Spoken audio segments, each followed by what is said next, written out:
Hello again, everybody. What's going on? So lately I have been reading a bunch of comments and whatnot on different forums and sections, like on Facebook and whatnot, for cruises, and they have been talking about the different rooms.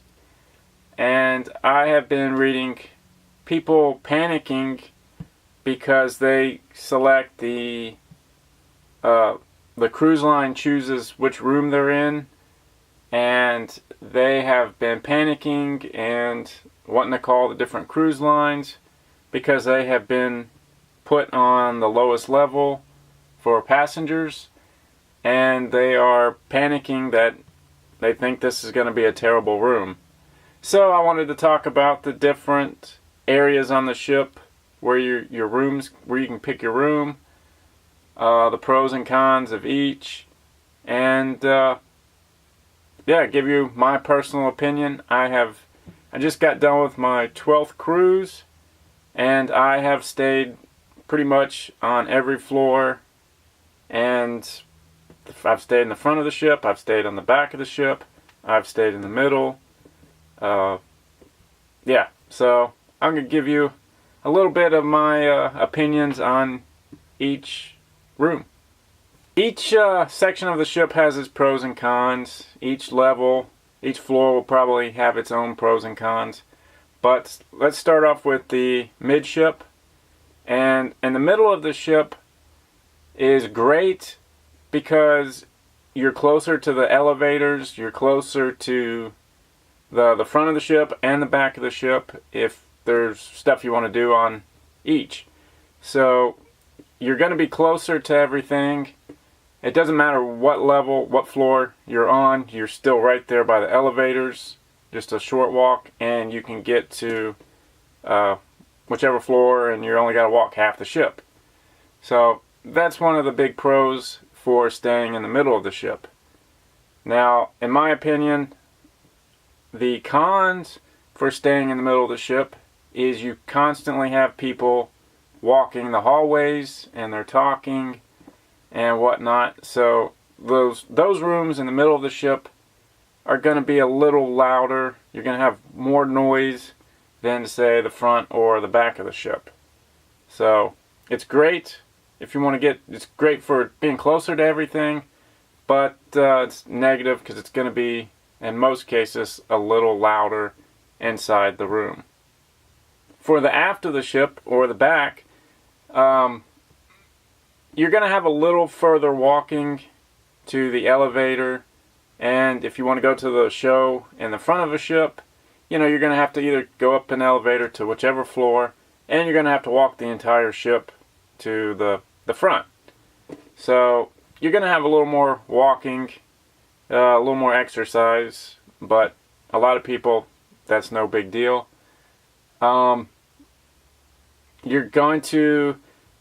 The further back in the ship, you're going to have less people walking by your room, so your room's going to be a little quieter.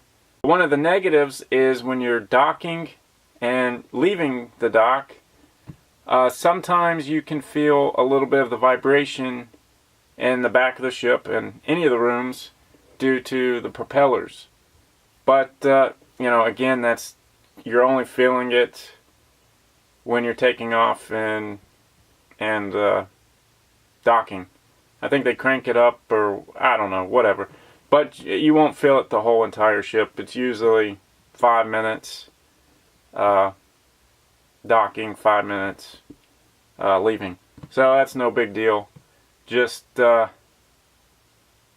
if you're first time cruiser and you're staying in the back and your room starts vibrating and shaking, just think that's what it's for. It's not going to be the entire cruise, so don't run to guest services and start complaining and freaking out. So yeah. Oh, one more thing about the rear of the ship is sometimes if the seas do get a little choppy, you will feel the waves a little bit better in the back than what you would in the middle of the ship. So that's just something to consider. Now for forward, or the front of the ship, some of the positives is, again, less people are going to be walking through the hallways, so the room's going to be much quieter than, say, the middle of the ship. Now, again, same with the rear of the ship. If there's something in the back of the ship, say you want to go eat at the Lido deck or go to the comedy club or whatever, you know, you're at the very front of the ship and it's going to be in the back, so you're going to have to walk the whole entire ship. But for, again, most people, that's not going to be a big issue. But yeah. Now, again, one of the negatives is you're going to feel the ocean a little better if it gets choppy. So that's something to consider. One thing you may notice is it may get a little noisy if they drop the anchor. Being up in the front of the ship, you know, the anchor's up there, so you may hear it, say at a port where you got a tender in. I'm not sure if they still drop anchors or not due to the coral reefs. I guess it just depends on the location. But yeah, so that's one thing to consider. Okay, so that's some of the pros and cons of the forward, middle, and aft of the ship. Now we're going to talk about the levels. You know, you got your upper decks, middle levels, and lower levels. We're going to start off with the lower levels. The pros and cons with that is your lower levels. The pros, there's going to be less people walking the hallways. So your room, again, is going to be a little quieter. But you're going to have to, that's more steps you're going to have to walk up to get to your other levels where everything is. Or, you know, you got to wait for elevator. So that's a negative for some people.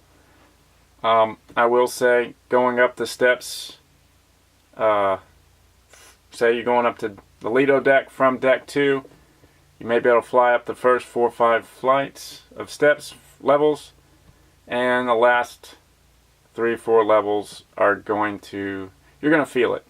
And you do that 5-6 times a day, you're going to notice. But that's no big deal.